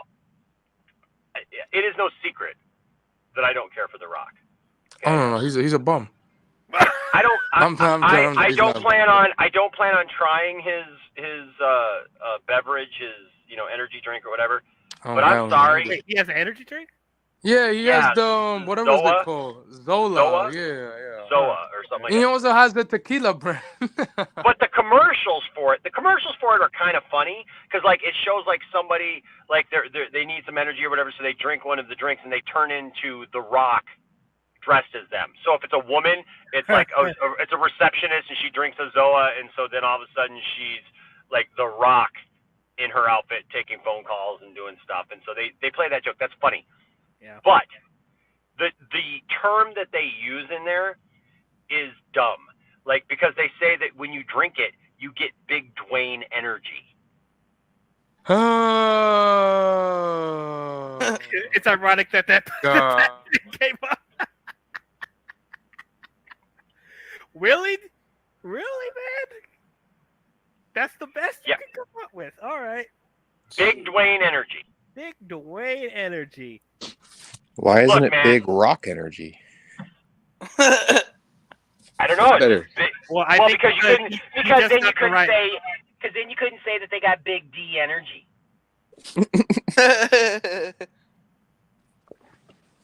Well, ain't that Yeah, I mean, first of all, why is The Rock inserting his first name into the freaking commercial, anyways? When it's about Zoa, wouldn't you want the brand name to be? Wouldn't you want the brand name to be recognized? Not necessarily like everybody knows who the frick Dwayne Johnson is. Like I could go my whole life without getting any big Dwayne energy. Okay, just saying. I mean, I'm already Dwayne. I'm good. We lost. We had lost Austin there for a minute. Hey Austin, do you have any big Dwayne energy? Oh yeah, I've got all the Dwayne energy. So this is true. At least it's not Big Johnson energy. That's true. That's true. Have some Big Bull energy since he's the Brahma Bull, Dwayne is still what he calls it, so it doesn't either way. Right. But so but back to Deadpool. Like I hope that they do a bunch of just funny, crazy, multiverse stuff in that movie. But can we just stop like fan casting Henry Cavill as every MCU character now? Like right. It's the internet that loves doing that. Like between him and Tom Holland, I can't stand it. Between him and Tom Holland, I can't stand it. No, bro. Tom is living his best life with Zendaya. Henry Cavill is doing his Warhammer. No, that's not true because ain't nobody living their best life with Zendaya. They gotta look at her every day. Oh my God! I can't believe what I'm hearing right now. Oh my God! Damn. It's a beautiful. I'm sorry. I love Zendaya. No, She's great in Dune. I was Her gonna next say more movie is reason Tom challenging. Holland ain't living his best life every day is because she saw Zendaya kissing Timothy in Dune. Just for that, people love making jokes about that. It's like, bro, they're best friends. Like, bro, they're good, bro. For now, Challengers is based on. Oh Tom. Challengers is based on their. No, I mean he did. No, the challenge. Oh yeah, that movie. No. But Bradley Bradley has a good theory. Although that movie looks decent. Yeah, it looks pretty good. Yeah. I look forward to that. Bradley has a good theory for what should happen to every Fox X-Men character in the new Deadpool movie, right, babe? Oh boy. What? Yeah, you've told me. What do you want Deadpool to do to all the Fox X-Men? Oh, murder them all. he should literally murder every single Fox character because they're all an abomination. I'm with you there. I could see something like that happening too, especially with the set photos of like the broken Fox sign in the background or wherever they're at. Like, Well, I wouldn't be surprised if he's tasked by the TVA to fix his mistakes from the last film and do something for the TVA. And it's pretty easy to put together, But yeah, I'm sure there's a lot that we we don't know. That Charles' sister's in it, so evil Here's sister. my question to you guys: do you think Loki will show up in Deadpool 3?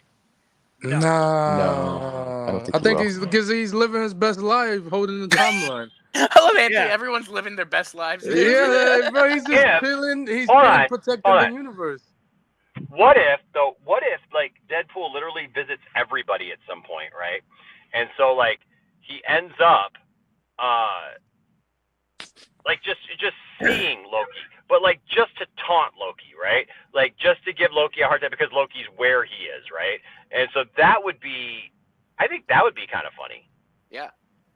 Just kind of like walk by Loki and be like, "Hey Loki, you want to come join us? We're on this adventure trying to go through the multiverse." Oh, that's right. You got to keep all that together. Tell you what, you hang on to that.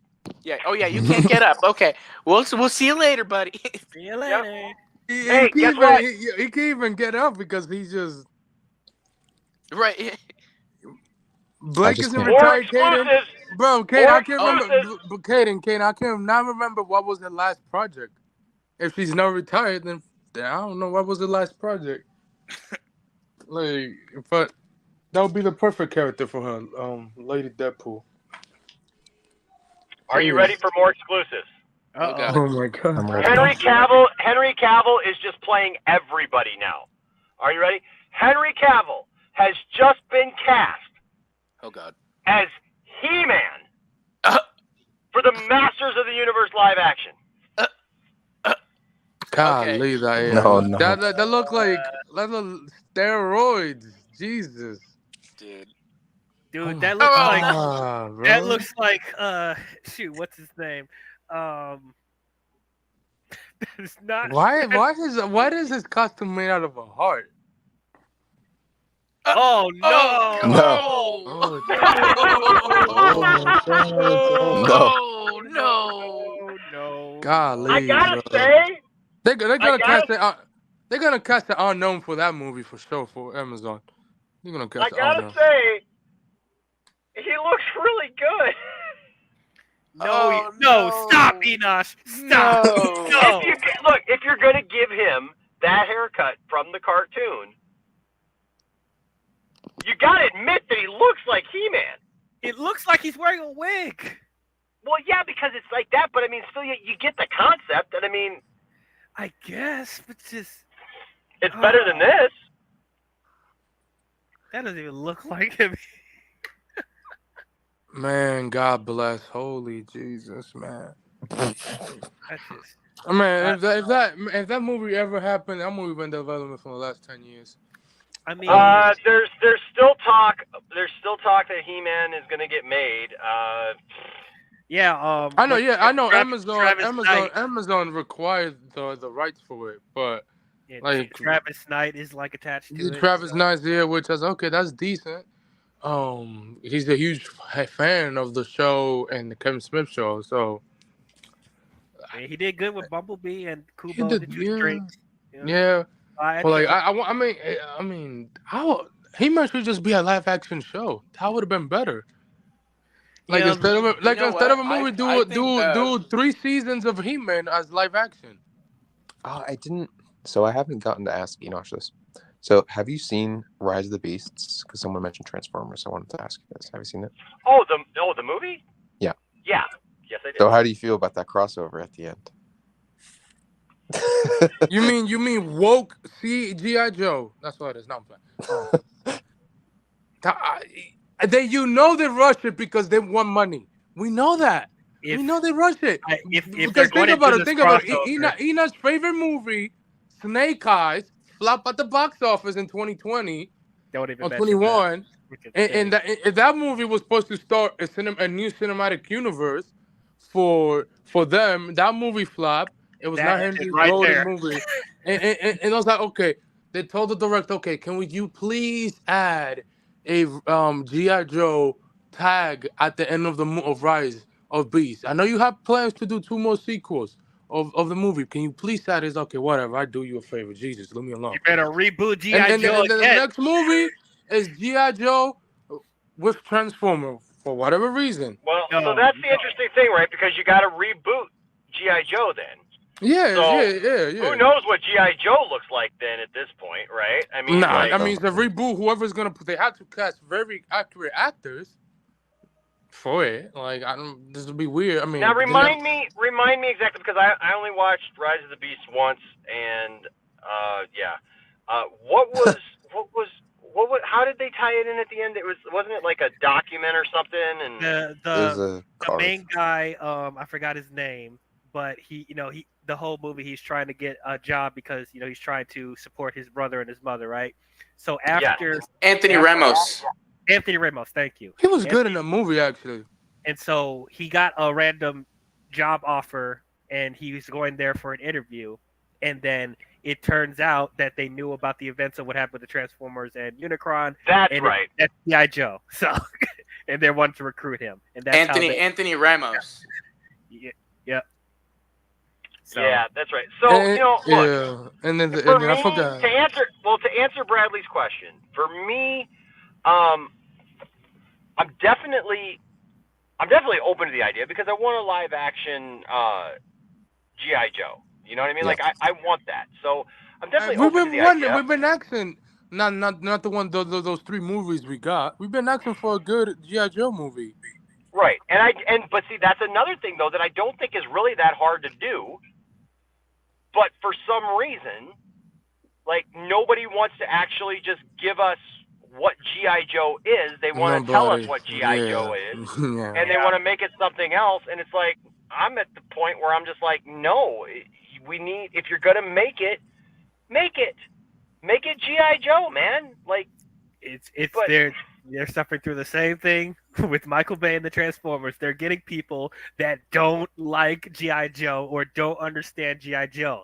Get a director that appreciates the source material. I like the director they got for Rise of the Beast. He understands the characters. But like, come on, bro. Like, why? If you can get Travis Knight and Stephen Caple Jr. to do Transformers and they understand the source material, why can't you find someone like that? Like that's what I'm saying, bro. Like, it's like, come on, bro. Like, we know the next movie's not coming. Like, so the next movie is just gonna start off by the post-credit scene. I wouldn't be surprised if John Cena's a part of JJ. Oh my! I wouldn't be surprised either. They're gonna call. I mean, well, please no. I love Cena, but please no. Hold on. Didn't his character die? Enosh, quick question. Which movie is better, Snake Eyes or Madam Web, if you watch it? Oh, my God. I'm already going to tell you this. I'm already going to tell you straight up. So I haven't watched Madam Web yet. Don't do it. But I know many people who have watched Madam Web, and I know what the story is, and I know all the stuff that's messed up with it and everything else. But I will tell you this. Please just know this from the bottom of my heart. I've said it once, and I will say it again and again and again. Snake Eyes is the most god-awful thing that has ever existed. If I could wipe my butt with a movie, I would attempt it with Snake Eyes, except for my butt and my waist is too good for Snake Eyes, the movie. Facts. Snake Eyes, the movie, is such garbage that the dump would reject it from being thrown into it. For real. So even though I have not seen Madam Web, I can already tell you that Madam Web is still probably a million times better than Snake Eyes the movie. Because Snake Eyes the movie literally has giant freaking anacondas, not cobras, anacondas that have magical powers that look into your eyes and control you with mind control. And, it has a guy running around named Snake Eyes, but he doesn't even wear the outfit until the end. And it's just a, motorcycle helmet then, and screw the lore, screw all that stuff, screw the fact that you actually had the basis for, like, a very intriguing movie.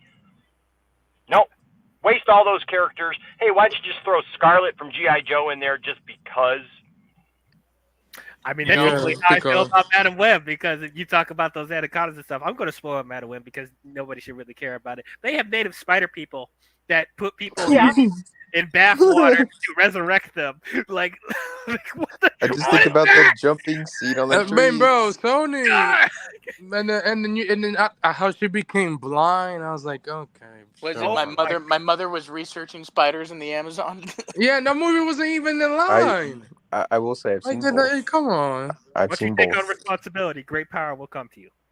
I will say I have seen both, and Snake Eyes is one of the most. I know Elsa. Yeah. Oh, I know Elsa. Elsa, I know. Everything says Madam Web is bad. I mean, Shayna wanted to take her kids to go see it, and which by the way, Austin, you know what's great? Yeah. Is extended family. This is true. New family, right? This is true. So like I have a whole new slew of kids to be in my life now, and you know what? And it's funny because we even had somebody make a joke about us being the Brady Bunch, you know? Right? And because now I have so much more family in my life than I did before. Actually, you know what, Austin? The interesting thing about that is if you go a net, you know, win and loss, I'm actually up 2 people. Right. You're exactly. That was amazing. I don't know how that happened. Yeah. But that was fantastic. What is that, by the way? That's awesome. I don't know. What is that? I don't know, They but had a similar thing happen. It's like you put up I certain think- gestures and stuff will come up. I don't know. Right. I thought you did that. On purpose. What happened? I did not. Perfect timing. I was like, But those balloons were perfect timing. right. Yes. So, but I will say this. Look at this. We talk about fan casting. Yeah. All jokes aside, I saw this, and I was like, you know what? I know I want him as Batman, but good Lord. Alan Richardson as He-Man. I was just about to say. He'd be perfect for Travis Knight. Like, he could pull it off. I mean, he will be and good. he's blonde already, yeah. He is blonde, yes. And he's amazing as Jack Reacher. Oh, Check those 3 seasons is out on Amazon. Oh, yeah. He's great at that. Like, bro, he works out. Like, he even said, like, bro, if they call me, I work out. I don't Jack care. Reacher. Jack Reacher. He's better than Tom Cruise Jack Reacher. So, you know, I mean, although the first Jack Reacher movie was good, Yeah, the second one was not good. he would be literally straight from the from the show. Right. Like, I mean, that's just amazing. He looks modern. He looks, I mean, the hair is perfect. There's a lot of things he could do. Like, that even reminds me, like, he'd be a good Hercules. Oh, wait, hold on. So Cherie here. Okay, Cherie is telling us. Let's see. Let me get rid of this picture here for a second. Hold on. Okay. So Cherie that says. premium features? Oh, I did not know that. So if I go like this, it does confetti. It's not registering, I guess. It's not registering. Okay. It wants to register. Okay, let's try. What is balloons? Piece. Tiny. Piece. Did I just do piece? Confetti is 2-piece. Balloon is 1 piece. Oh. Nope. I feel like I'm Richard Nixon over here. 2 hands. Yep, she said 2 hands. Okay, that's nope.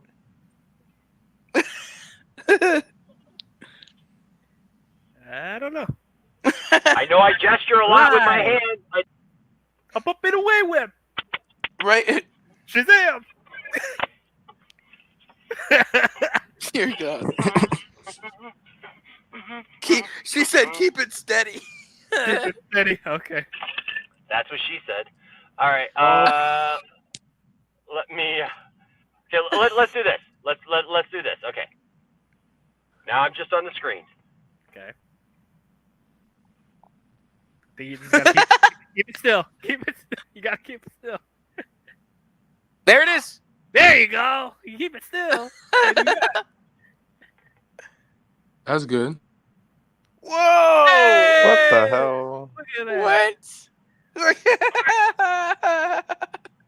It's like a kid that just found out how to play a video game.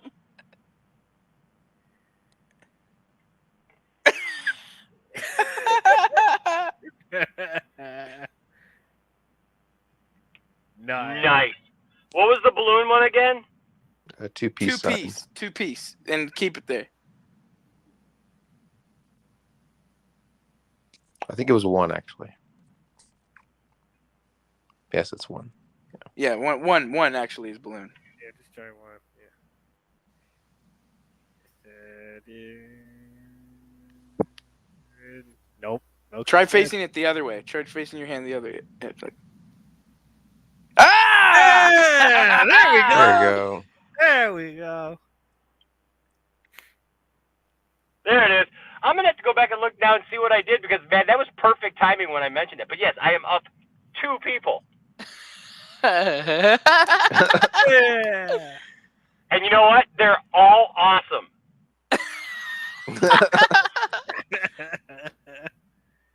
And what was the other one? Let's see. Confetti is 2 peace signs forward facing. Oh, no, that's You got balloons. we need confetti. There we There go. There you go. There it is. We'll do the heart And then sign. heart is hearts. Yep. There. Okay, wow. that's dope. That is dope. That's pretty sick. Yeah. That's Wow. Much love. But yeah, Much that's love, cool. everybody. I don't know what just happened. Like totally like derailed the entire like. Right. stream. Like, We were like kids discovering new technology. Like, oh my Right. gosh. yes. Did you see I've been away for so long. That all of a sudden I just come back and I'm discovering all this cool new stuff. But yeah, no, I mean, look, I think Deadpool is going to be filled. To get back on topic, Deadpool is going to be filled with a bunch of cool stuff. I mean, and Deadpool is going to be the thing, man. Like, I love it that it talks about that. Like, they're even mentioning in it, you know, that like he's the MCU's Messiah. You know, that like he's the savior of that world because honestly, like, who would have thought that we would be at a point where the MCU is really like losing steam, and it's losing steam fast. People are becoming very disinterested in the MCU. Yep. And not just the DC fans, because I know people will always tell me, will always say, you know, like, oh, you know, that's because you're a DC fan, so you're just thinking negatively towards Marvel. No, No, because that's I not like negative. Marvel. I want That's Marvel. not a negative thing. No, I want Marvel to succeed, but the reality is that let's be honest. I mean, like, they've been losing steam, man. They've been losing gas. All that fire that was in, man, they were just throwing gasoline on the fire there for a while. I mean, they could just literally put out anything and it would make $1 billion. Not so much anymore. And Deadpool is uniquely positioned. Deadpool and Wolverine is uniquely positioned to get people's attention again, because people have wanted to see this. Ryan Reynolds has hyped up this idea of Hugh Jackman in the first 2 movies, you know, and all around. I've always been talking about Hugh being in those movies for the last 8 years. That's finally happened. Yeah. So there's all those things so I think that Deadpool has a unique opportunity to really, if they do it well and then they follow up well, you know, we could see a renaissance of these types of films. But again, you know where we're at? So a lot of you guys may not remember this, but superhero movies do this, where it's like we get a couple of really good superhero movies, right? Yeah. And this is historically, man, in the 90s or in the 2000s, you would get like a few good superhero movies that people went, that's pretty decent. Like you'd for every steal with, you know, Shaquille O'Neal that you would have, you would also have, you know, Spider-Man 1 and 2, right? You know, that like everybody loved, you know, and it would be okay. But it would seem like you would hit a wall every once in a while where it's like Hollywood just didn't care about superhero movies anymore, and they just thought that it ran itself and that they could just put anything out and people would just go see it still, because who cares? It's just dumb superheroes. The thing about superhero movies, like, I agree with the the more I forgot her name. Yeah, the Yeah, girl who I played agree. Monica. She did an interview yesterday. And it's like there's no superhero Especially Marvel, fatigue. like you There's no said. I mean, look, I superhero think the only fatigue. reason Captain Yeah, Marvel made $1 billion yeah. is, There's no superhero because fatigue. It's just it that was the people aftermath of want Endgame. facts. But no, I think like you said, they've got I'm sorry. themselves. Let Anthony finish what he was saying. I'm Yeah, sorry. You were she trying said. to say Yeah, you were she trying said to say that something. Oh, I in can't the hear in, it, Anthony. That's weird. oh, Oh, she said in the interview that it was yesterday. She did that. There's no superhero fatigue. It's the audiences wants good superhero movies and they go see it. If you give them good product like the Spider-Verse last year and what was it the James Gunn Guardians 3, they will see it and support it. If you don't, then it's not gonna make a ton of money at the box office. Yeah, I And, think we've and gotten that's the to thing. Yeah. exactly.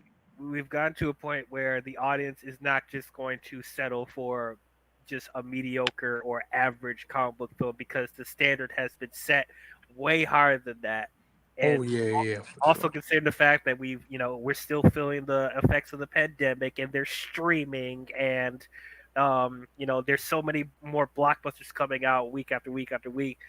So people and inflation and stuff like that. So that's another reason why people are becoming more Movie choosy. tickets are going up. Exactly. Movie tickets going up, which is it's ridiculous. So it's like, at this point, like people are just gonna take, the average thing, the mediocre thing anymore. Like right.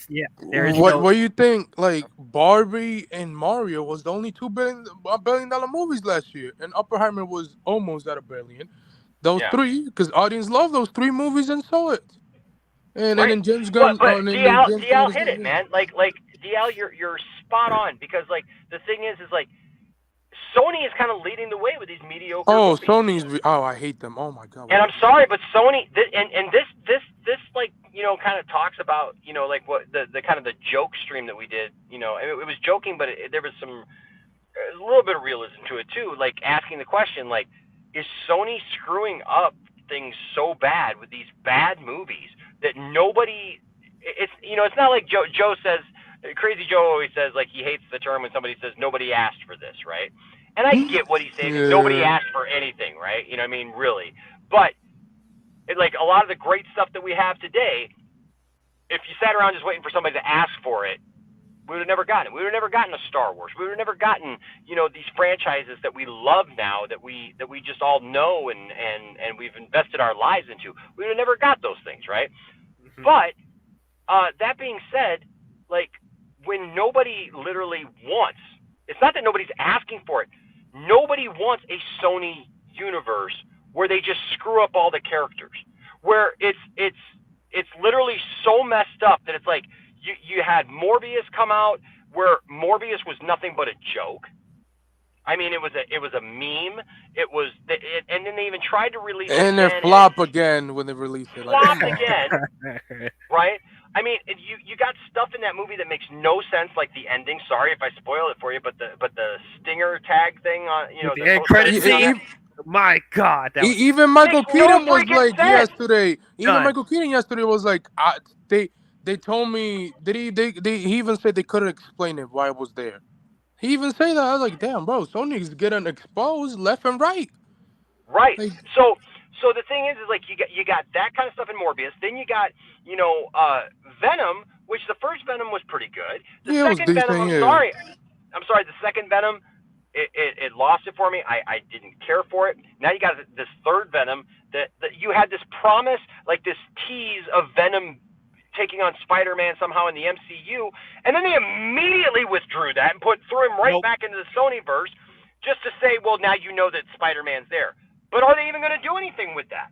Nah. No. The only thing we know that his symbiote is left behind and is probably by my guess probably is attached to Tom Holland's Spider-Man. But other than that, no. It's going to be his 3 last movies stand. without Spider-Man. His last stand. But you got that kind of stuff. Then you got this Kraven movie coming out, which he's not even Kraven. No. He's the son of Kraven. I'm sorry, who asked for the son of Kraven movie? Right. And he loves animals, Enosh. You have to remember. And then the writer who created Wildcat from DC, or something like that, whatever it was, Gail Simone said, "This movie sounds like they're copying my comic book, like the characters I created."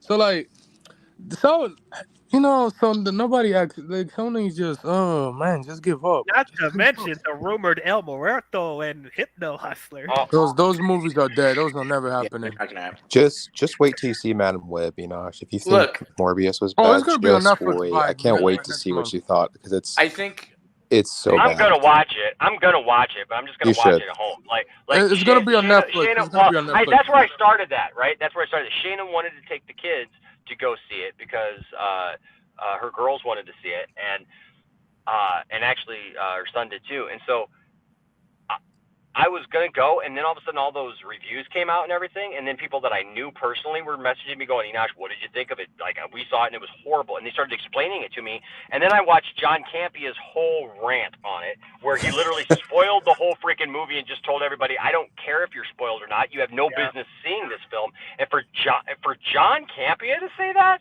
like, I felt like that was a lot. You know what I mean? Like, for John Campia to say, look, I don't even want you to see this movie.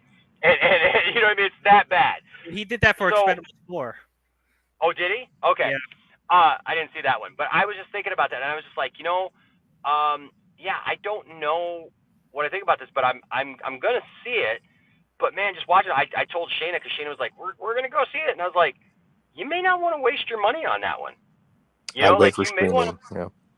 Yeah, we may want to. And she was like, but the girls want to see it and everything, and it's it's a girl superhero and stuff. And I said, it doesn't really sound like it is, though. No. And I said I would hate for you to be disappointed. Well, then Isaac went to go see it. Isaac and Brianna went to go see it, and they hated it. And they came back that night telling us how horrible it was. And Shayna went, yeah, okay, we'll wait. So go watch the Marvels. Go watch the Marvels. I saw the Marvels. I actually liked that. That was a decent movie. I gave it like a 6 or 7, whatever it was. But yeah, I gave the Marvels a 7. So with Sony is that they don't know how to handle. You don't have to make these heroes First of all, Kraven was supposed to be the villain of Tom Holland's Spider-Man 3, and they told them, no, you cannot use it. We're making a movie. Really? Like, come. And that's the reason why Andrew and Toby was in the third one, which I love it. It was amazing. It was top 10, my top 10 Marvel movie of the year. So it's just, Sony is just ridiculous. Sadly, they'll never give it up, though. They'll never give it up. One day they'll go bankrupt. One day. That's the thing is Sony got a high, right? They got. I give it to us. Well, you cut out. Hello? Lisa? Can you guys hear me? Yeah, we can hear. Yeah. Okay. Yeah. Okay. Sony got a high, right? In that they, after the first Venom movie, made almost $1 billion. I think it was like $800 million. The first Venom movie made. Then they had the Spider-Verse, which was critically a massive success. Made by a different studio, not by them. Made by the studio. But it's still Sony. Sony's Amy Pascal is still in control of all that stuff and all that. So that's still very. They trust me. They love to tout that they own that. They own it. Yeah, absolutely. So they got on a high. I think that those two movies did really well, and they said, okay, let's go crazy. Venom 2 then. Yeah. Even Venom 2 did pretty well. As terrible as it did, I think it was like $600 million, which is ridiculous for that kind of movie. More than it had business doing. Exactly. Morbius didn't do well, but it was in the zeitgeist for how long? Everybody made fun of and talked about it and all that. Madam Web is kind of the same way now. Even the stars of Madam Web are bashing the movie. Sweeney just came out and said, right, an hour ago that she wasn't. She said, "I'm just an actress." Yeah, I'm just an actress. I was just hired. Like, come on. So they got a high, and I think they were expecting for it to keep up, but yeah, unless you have quality to these movies, at some point you're going to start to lose the audience. And I think Madam Web, Morbius is where it started. Madam Web is where it's really going to show. Well, it sucks too, because Sony came out like last week, and basically it sounded very passive aggressively threatening, to be honest. in regards to Dakota Johnson's comments, and I'm like, she had nothing to Yeah. do. She had nothing to do with your director, Oh, your that was editor. disrespectful. You as a company are responsible for what she put out, and your actor did her job. As bad as she was, she did her job. You know, it's not her fault that the movie was a piece of shit. Right. Yeah, honestly. And to throw her under the bus that she's the one, she's gonna risk her career. Like, shut up, bro. They You're the one who interfered. The movie was supposed to be terminated. Out, guys. And it's just like, come on, man. You gotta head out, man. Hey, good seeing you, DL. Yeah, like Sony, like that was disrespectful by Sony. Hey DL. Yes. You got just a second? I want to show you one thing before you go out. It's just loading. It's what I was doing here for a second. Okay. You all know my favorite actor. He's going to be starring in a new remake of Rocky. Oh God. Wait, ladies what? and gentlemen, I give you Josh Gad. Oh God. No. That doesn't even look like. No. Yeah, that's AI art, man. Oh. It's Josh Gad versus Josh Gad. It's Gad on Gad action. Jesus. Please don't say that again. Gad on Gad action. Oh, that sounds nasty. Gad on Gad action. Oh Lord. All right, bye, DL. We love you, buddy. Hey, thanks for right. being here, man. Oh, thanks Always for love you, having bro. me. I'm glad to talk to you guys again. It's fun. Absolutely. We're gonna have to hook up sometime soon, man. I'm already like halfway down to where you're at, so. Yeah. For sure. For sure, bro. Austin, are you coming to the Toriyama stream tomorrow? I'll let you know. I'll DM you. Okay. Cool. All right then. Talk to you later. Peace out, man. All right, buddy. Well, hey, we just literally hit the 2-hour mark right then. Oof. So you know what? I think we're good. We've kind of talked about all this stuff now. But whoops, who did we lose and came back? Oh, Bradley came back. Bradley. Okay. So I wasn't looking at the screen. But that being said, yeah, it's getting dark here, and I need to go inside and prepare for my lovely girlfriend to come over and spend some time with her tonight. So yeah. Nice. Yes. But it's so good to have you guys. It's good to have DL on, right? I mean, like, Yeah, my God, man. I miss DL. DL's so awesome. And of course, Bradley and Austin, our own, I guess, Bert and Ernie. I guess we never really did figure. Well, I guess Bradley did say that he was the one that sucked up, right? So. Yep. So does that mean Austin that you hang out with a bunch of pigeons all the time? It's a lonely life, man. It's a lonely life, and pigeons. That's all we have here in Vegas. Okay, that's all we got. It's true. It's an infestation of them. Facts. Pretty much. Sky rats. Sky rats. Yep, that's what we call them. Mercedes Benz. Yes. Bro. Wait, hold on. I should do this. Right. Can I do this? Yeah. The now that work, and then some balloons just for you, Darkness. Just for you. But yeah, man, it's good to have you guys here, and then of course, man, Anthony Beltre. Heck yeah. Dude, always good to have you on the show, man. Always good to have you here, and of course, everybody in the chat. You guys are awesome. I appreciate all of you guys so much. It's been so much fun getting back into this and doing it, and having these discussions because I miss talking about this stuff. You know, with Me other too, people. man. Me too. Having good positive discussions. Exactly. Right. Good positive discussions, right? So even if we get passionate and you are wrong about the Batman, it's okay. People can be wrong sometimes, and that's fine. It's okay. Does anybody have anything to promote or announce or anything? No, I mean, we're all kind of slowly getting back into streaming too, so nothing to announce yet, but I'm sure eventually there'll be some things. All right. Cool. Nice. Well, have a great night. There you go. Well, that being said, then I will just tell everybody thank you guys for being here. You know what? I will once again sear this into your face. Oh, Josh. Bye. Josh. He's only good as Frozen. Jesus. Jeez, Louis. Man. Well, hey, here's the thing. Just remember, my whole family loves you, and they're not even all pictured here, so there you go. Don't let anybody tell you that your fandom doesn't matter, and don't tell anybody that their fandom doesn't matter, but seek to have good conversations. Treat everybody with respect, and if you do that, well, guess what? There will always be a place for you here in the Poindexter Lounge. thank you guys for being here. Thanks for spending some time with me, and Yes, we'll yes.